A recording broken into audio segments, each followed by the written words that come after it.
se nos pregunta varias cosas como marco general para este evento.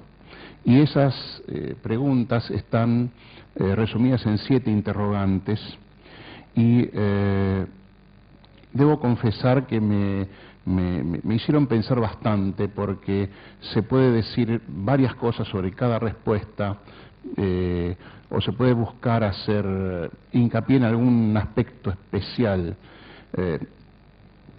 Pensar en el futuro de la música electroacústica, por ejemplo, como pregunta general. ¿Cómo imaginamos el futuro de la música electroacústica? Bueno, dar respuesta a esta pregunta implica aportar voluntariamente o no un cierto grado de subjetividad. A mi juicio, el futuro de la música electroacústica estará muy probablemente relacionado con diversos aspectos relativos al desarrollo tecnológico, comunicacional y educativo, sobre el cual voy a volver varias veces porque para mí es central. Por ejemplo, con el desarrollo de sistemas e interfaces más novedosas de interacción con instrumentos, o para la captación de información gestual y el control y la transformación del sonido, con el desarrollo de los sistemas de comunicación en red, con el desarrollo y aceptación de nuevos formatos y soportes de distribución de música en alta definición que tiendan a que la proyección del sonido en el espacio no sea un fenómeno exclusivo de la sala de conciertos. Pero también se relacionará con su nivel de inserción en los medios, que para mí es vital, con el desarrollo de los formatos de circulación masiva para la distribución de música, por ejemplo, en Internet, que a una cada vez mayor velocidad de conexión posiblemente respondan con formatos de mayor calidad relativa, esperemos. Y también con el rol que la música electroacústica asuma a nivel de la educación musical, a la que me referiré enseguida, dado que existe una pregunta específica y para mí es un hecho central. Luego se nos pregunta qué deseamos para el futuro de la música electroacústica. Esta pregunta para mí es aún más complicada porque acentúa más el aspecto subjetivo de la respuesta.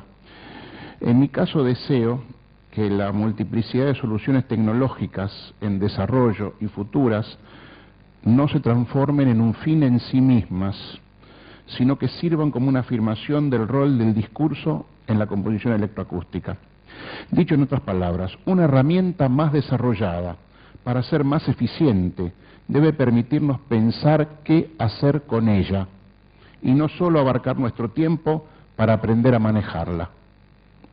También deseo que la práctica de la espacialización o proyección del sonido acusmático sea más aceptada como una técnica de interpretación musical que como un mero manejo de la herramienta tecnológica.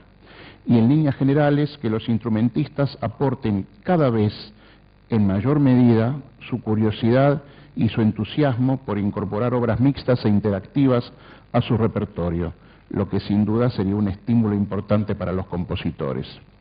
Esto también se relaciona con el aspecto formativo, que es precisamente la siguiente pregunta.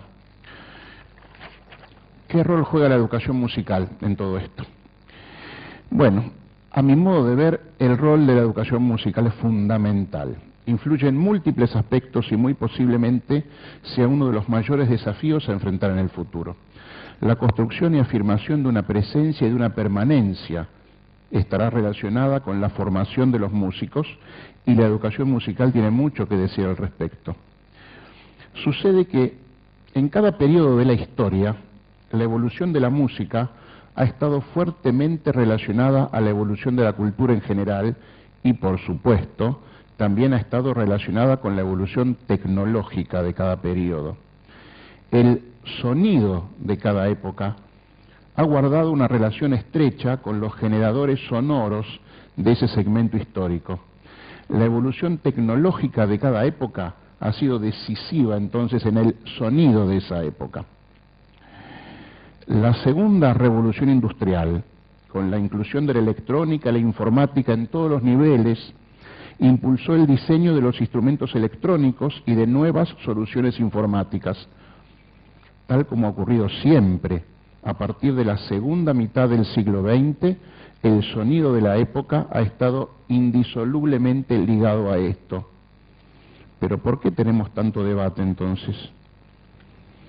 El siglo XX no solamente hizo eso.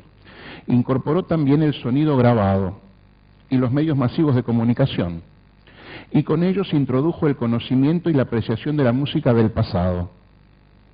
Este hecho nuevo, absolutamente impensable un siglo atrás, pensemos en Mendelssohn interpretando a Bach, ¿no?, ocupó el espacio y el tiempo, este hecho nuevo, de una manera completamente inédita.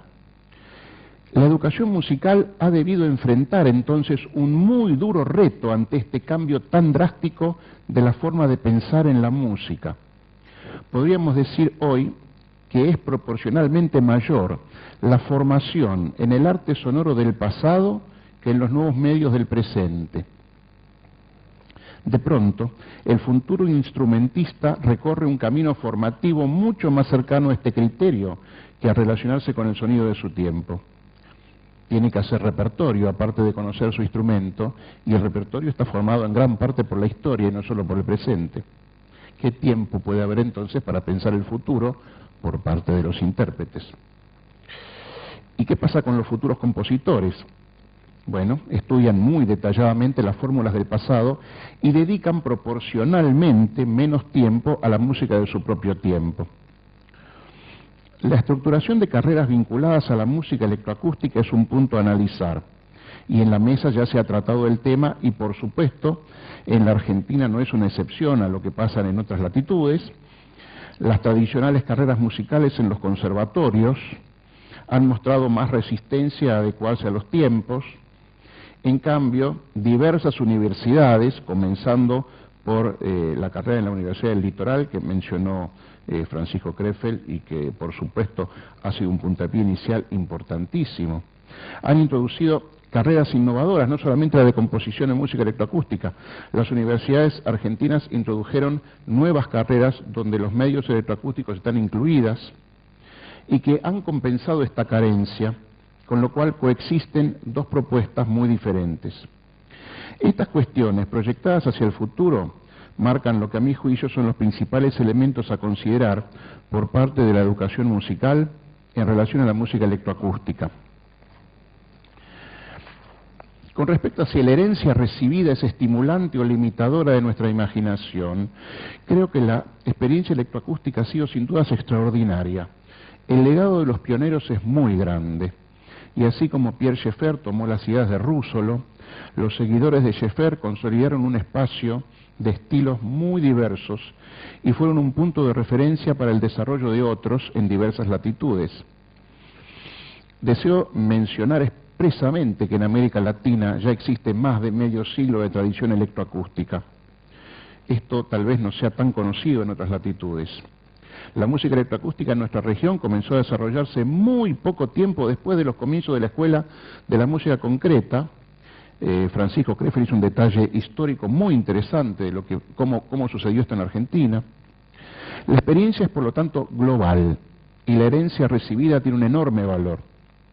Ahora, esa herencia será sin dudas un factor muy estimulante para aquellos comprometidos, para aquellos artistas comprometidos e interesados en sacar provecho de ella en beneficio de la creatividad. Y así se hará evidente su importancia si nos proyectamos a partir de ella. En definitiva, por sobre todas las cosas, la herencia más poderosa que hemos recibido es la capacidad de oír. Y nuestra imaginación recibe estímulos permanentes y renovados para la atenta escucha. Estará en la capacidad de cada artista poder efectivamente sacar provecho de eso. Por lo tanto, ya entrados en el siglo XXI, debemos reconocer que existe una tradición heredada, tanto en música sobre soporte, como en la música electroacústica con instrumentos y el procesamiento en tiempo real, que trae consigo el impulso necesario para seguir buscando nuevas fronteras en la construcción del arte sonoro. En relación con la integración de la música electroacústica a otras disciplinas, o a su capacidad para sostenerse a sí misma, podemos decir sin dudas que es difícil hablar sobre el futuro. Por un lado, la evidencia demuestra que la influencia de otras disciplinas es cada vez mayor. Por otro lado, sin embargo, el arte sonoro electroacústico tiene una voz propia que se mantiene como un lenguaje reconocible, aún aliado con otras disciplinas. Posiblemente lo que veamos en el futuro apunte más hacia la multiplicidad de géneros y eso determine nuevas categorías en la programación de conciertos o en los concursos de composición. Y el universo seguramente se ensanchará más con, por ejemplo, la interactividad remota y demás variantes introducidas por la Internet de alta velocidad. Pero de todas formas, el desafío será siempre el mismo, la articulación del discurso. Y eso es lo que no debemos perder de vista, como siempre.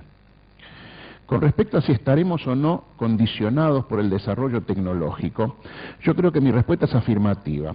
Y vuelvo a lo que dije un poquito antes, la historia siempre ha sido así. El desarrollo tecnológico pone a nuestro alcance cada vez más recursos, que son a su vez cada vez más complejos, y la aparición de nuevos recursos será tan relevante como lo ha sido en el pasado. Sin embargo, el desafío será poder desarrollar nuestra capacidad selectiva para utilizar aquellos elementos que sean útiles para nuestro trabajo, que por supuesto va a depender de si tenemos claros nuestros objetivos como compositores. Y una vez más, la educación musical tendrá que ver con nuestra capacidad para desarrollar esas capacidades a su vez, ¿no? La pregunta final, acerca de si es posible pensar en nuevos lenguajes derivados de la música electroacústica, abre un muy rico espacio para el debate de ideas. Durante décadas hemos asistido a la contraposición del concepto acusmática contra electroacústica, como si el lenguaje y el medio vivieran en territorios diferentes. Hoy, posiblemente el término acusmática esté más temáticamente relacionado con la música exclusivamente creada sobre soporte y proyectada en el espacio, y utilicemos electroacústica para las demás experiencias que van desde la inclusión de fuentes instrumentales hacia las instalaciones sonoras de todo tipo.